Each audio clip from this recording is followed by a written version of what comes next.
Buti na lang at hindi pa rin yun ang target ng numero. Ibig sabihin, meron pa akong pagkakataon. Kapag nakahanap na siya ulit ng bagong bibiktimahin.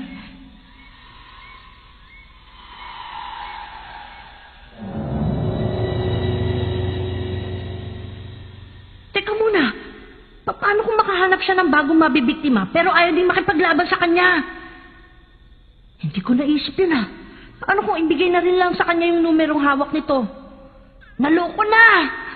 Bakit ba hindi ko naisip ang posibilidad na yun? Ano nangyari?